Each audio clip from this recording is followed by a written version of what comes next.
Kathy, with the delivery of this aid, the Trump administration has brought its anti-socialist agenda to Latin America. It is hoping that this aid will help underpin the bid by Juan Guaido to remove the government of Maduro, even as people here warn of the possibility of a proxy war with the US, Colombia and Brazil on one side, and Russia, China, Turkey and the Maduro government on the other. But this is where we are now. The aid is in a warehouse just down the road from here on the border with Venezuela. Everything is not as it appears here, though, I must say. You will have seen, no doubt, the pictures of the Venezuelans flipping over containers on the bridge just here in order to show that they don't want the aid. But we've now learned that this bridge actually has never been opened, that it was closed 2 years ago. So there has never been a truck carrying anything across this bridge. So there is a desire, certainly, for both sides to show their strength and commitment here. The aid that is held here is really a drop in the ocean of what Venezuelans need. But regardless, if you travel to another bridge just down the road from here, you get a real sense of how urgent those needs are. You come for food, for medicine, for just about every item you can carry or drag. This is the escape valve for Venezuelans into Colombia. It's easy to imagine everyone here would want America's aid. But some, like Luis Lopez, aren't sure. He thinks Nicolás Maduro is right to be worried that a military invasion might follow the aid. Pienso que sí, porque no lo dice él, uno lo ha visto. O sea, yo he notado que otros países que han sido tomados vienen por uno, primero por la cuestión humanitaria, después de lo humanitario viene la invasión, indirectamente. For Luis, there's such a conflict between the aid now on offer and the sanctions imposed by the US, he doesn't want it. En estas circunstancias no. En estas circunstancias que estamos viviendo no, porque ya hay un bloqueo. Ya hay un bloqueo. Entonces yo entiendo que Estados Unidos lo está haciendo para salir de Maduro, pero ahorita que no está saliendo de Maduro, nos está perjudicando a nosotros y ellos siguen bien. Debe buscar otro método, otra forma, el diálogo, no sé, otra manera de salir de Maduro, pero con el bloqueo no. While Luis tells us where he's from, he's interrupted by someone in the crowd. No es el bloqueo, usted está hablando de un bloqueo. Lo que tenemos es que dar fuerza para que abran esto, porque eso es de nosotros. El país que sea, el país que sea, el país que sea, tenemos derecho de recibirlo, porque somos nosotros los que estamos sufriendo. Son nuestros hijos, nuestros familiares que se han ido del país. No el bloqueo. She insults him and tells him to go away. There's a shift toward anger and people want to speak. Tengo un familiar ahorita hospitalizado en el Seguro Social de San Cristóbal. Mire, no hay pero ni algodón. Tiene uno que llevar las inyectadoras, tiene que llevar el algodón, tiene que llevar el agua destilada del suero para meterle no hay antibiótico. She says she's come to buy antibiotics, although they're almost unaffordable because the salaries in Venezuela are a pittance. And that's why the government has to go. Para que vea la gente que se está muriendo de eso, que no puede. Es por eso que tenemos que luchar por Venezuela. No luchamos por ningún partido político. Por Venezuela. As she finishes to applause, the lady in the striped shirt behind her has provoked fury. La mía no está muerta de hambre porque tuve que dejar mi casa, mi familia, mi religión y está aquí, véala, para que no se muera de hambre ella en Valencia. Sinvergüenza. Traidora, seguro que estás viviendo de la miseria que te regala la basura esa. The aid firing up moments like these sits in a warehouse nearly 6 miles away. Inside, the food, nutritional supplements, hygiene kits and medical supplies star in what feels like a marketing video just released by the US government. What you see here is the first shipment of what we hope will be a great flood of humanitarian relief for the people of Venezuela. But even the Red Cross has balked at helping the Americans with this particular aid initiative.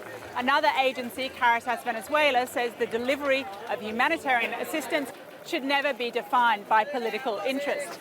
So we spoke to the head of one local NGO who said to us, look, if the Americans were motivated by benevolence, we could have done with this aid 4 years ago.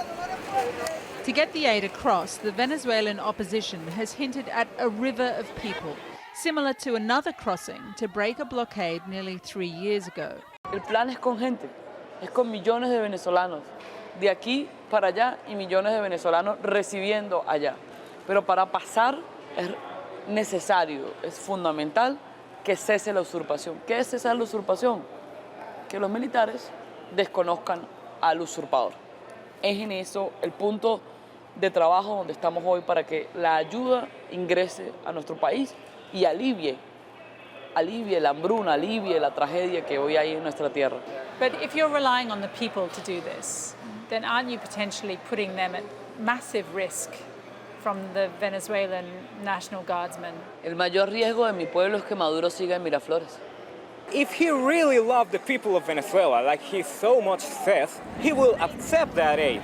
Back on the Simon Bolivar Bridge, Aaron, the son of a retired National Guardsman, tells us he supports the strategy to call the people out. If they do let that aid come across the border, it's going to be a sign, and a really good sign, that the army, it ain't with Maduro. Isn't the point of the aid to drive a wedge between the military and the government?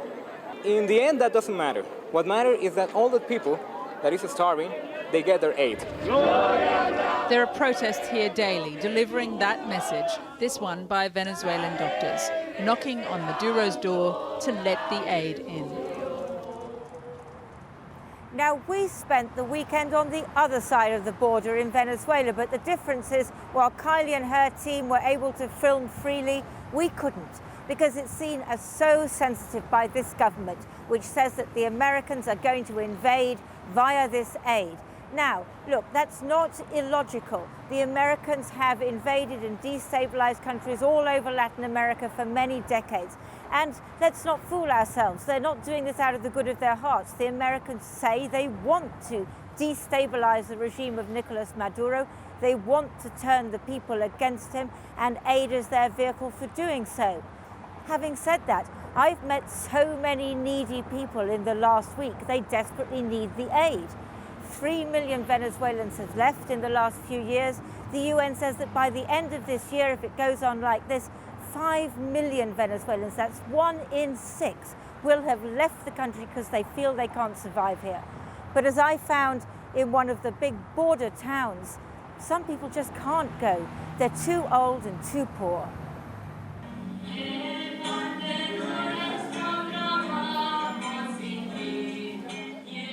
How many years can some people exist before they're allowed to be free? The answer for many lies in God. Only through his grace, say the nuns who run this old people's home in San Cristobal, do they get the charitable donations they need. Some from the few people who can afford it here in Venezuela, and much more from their religious order over the border in Colombia. The room where 45 destitute old men sleep is far from luxurious. But they have food and some medicines, and the care of the sisters. The world outside is far harsher. Some know about the aid that's blocked on the border.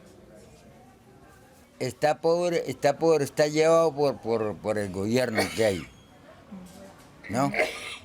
Porque él no quiere dejar una ayuda de que cualquier país no quiere dejar de entrar.